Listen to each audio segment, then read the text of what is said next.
Bismillahirrahmanirrahim. Assalamualaikum warahmatullahi wabarakatuh.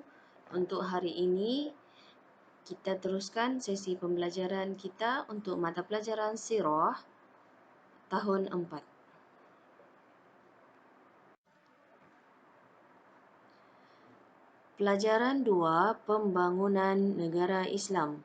Hari ini, Ustazah akan terang 3 lagi unit kecil dalam pembangunan negara Islam, iaitu Unit 4, sambungan kepada tajuk yang lepas. Unit 4 dari segi ekonomi. Unit 5 dari segi teknologi. Dan Unit 6 hubungan diplomatik.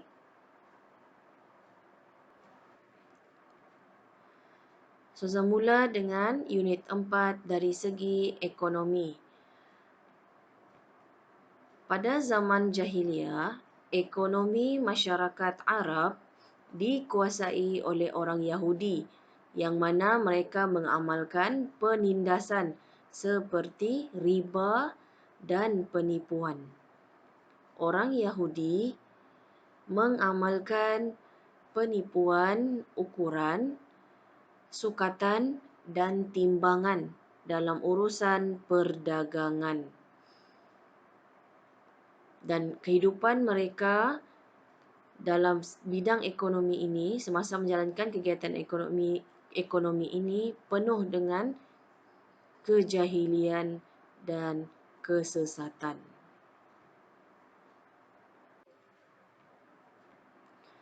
Akan tetapi selepas kedatangan Islam dengan penghijrahan Rasulullah SAW ke Madinah, masyarakat Madinah mula bergiat dalam aktiviti jual beli dengan cara yang halal.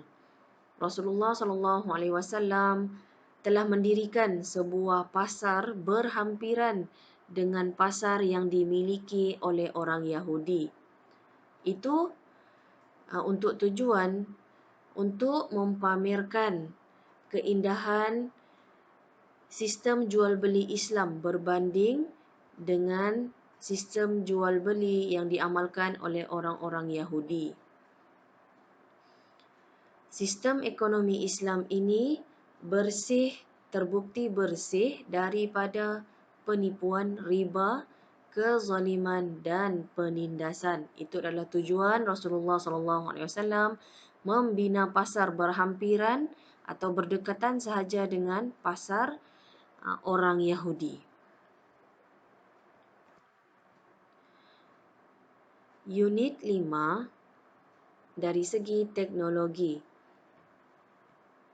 Sebagai ketua negara, Rasulullah SAW turut mementingkan teknologi dalam membangunkan negara Islam Madinah. Sebagai contoh, baginda telah menghantar 2 orang sahabat ke Jarasi, iaitu Damsyik, yang berada di bawah kekuasaan Rom pada ketika itu. Tujuan mereka dihantar ke sana adalah untuk mempelajari cara membuat senjata peralatan ketenteraan yang dikenali sebagai menjanik dan dubabah.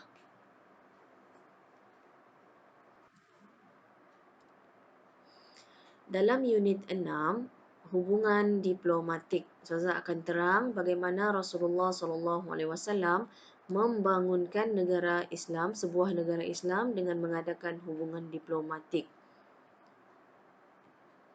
Rasulullah telah mengadakan hubungan diplomatik bukan sahaja dengan negara Islam tetapi dengan negara-negara bukan Islam, iaitu dengan tujuan sebagai satu dakwah untuk memperkenalkan keindahan dan kebenaran Islam kepada mereka. Rasulullah SAW juga sering dikunjungi oleh orang ataupun utusan dari negara-negara bukan Islam. Orang-orang ataupun utusan daripada negara bukan Islam sering berkunjung bertemu dengan Rasulullah SAW.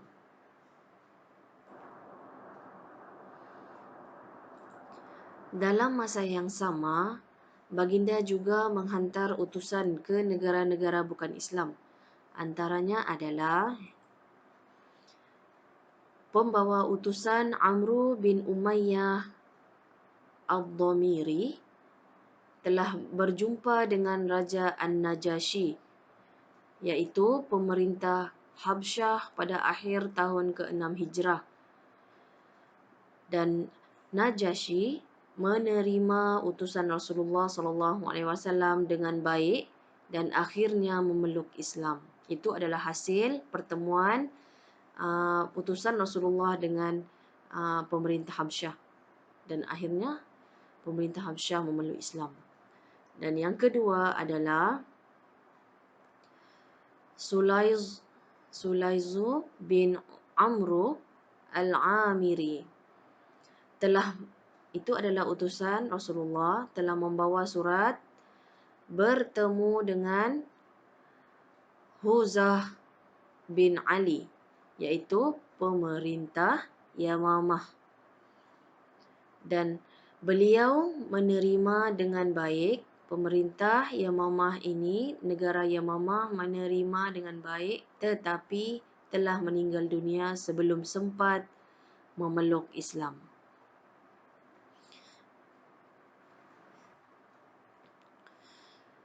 Pembawa utusan yang ketiga adalah Al-Ala bin Al-Hadrami.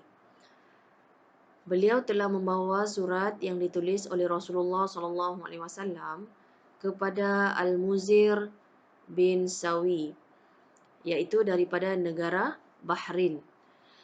Hasil daripada pertemuan itu, Al-Muzir menerima surat Rasulullah dengan baik dan akhirnya memeluk Islam.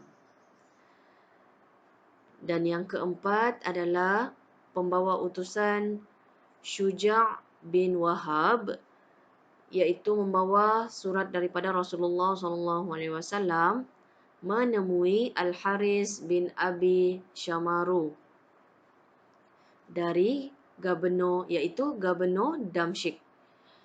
Akan tetapi Al-Haris menghinanya, tidak menerimanya dengan baik, dan hasilnya beliau tidak menerima ataupun memeluk agama Islam. Okey, itu adalah yang pembawa utusan yang keempat.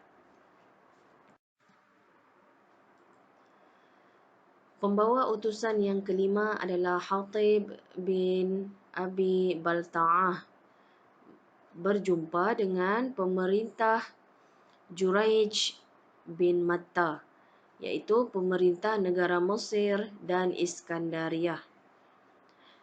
Hasil daripada pertemuan itu, pemerintah Juraij bin Matta telah menghadiahkan seekor bagal dan 2 orang dayang. Dan yang terakhir adalah utusan Amru al-As, membawa surat yang ditulis oleh Rasulullah SAW kepada Raja Oman, iaitu Jaifar dan saudaranya Abdu Bani Al-Julandi. Akhirnya pertemuan itu membawa kepada mereka memeluk agama Islam. Itu adalah beberapa utusan Rasulullah, utusan yang dihantar oleh Rasulullah SAW kepada beberapa negara yang bukan Islam untuk membuat hubungan diplomatik. Untuk hari ini sekian sahaja sedikit penghayatan daripada Ustazah. Islam menggalakkan umatnya berniaga, dan perniagaan mestilah dijalankan mengikut prinsip-prinsip yang telah ditetapkan dalam syariat Islam. Umat Islam juga perlulah menguasai bidang teknologi, kerana kita seharusnya menjadi umat yang mampu mencipta teknologi yang baru. Dan yang terakhir, Sifat rajin, berusaha dan kesabaran yang tinggi akan membuahkan hasil yang baik. Jalinkanlah hubungan yang baik dengan orang bukan Islam kerana ia merupakan salah satu cara untuk kita berdakwah untuk menyebarkan agama Islam. Okey, sekian, terima kasih kepada semua murid Ustazah yang menonton video penerangan Ustazah mengenai 3 tajuk pada hari ini. InsyaAllah kita jumpa lagi pada masa akan datang. Selamat mengulang kaji pelajaran di rumah. Wabillahi taufiq wal hidayah. Wassalamualaikum warahmatullahi wabarakatuh.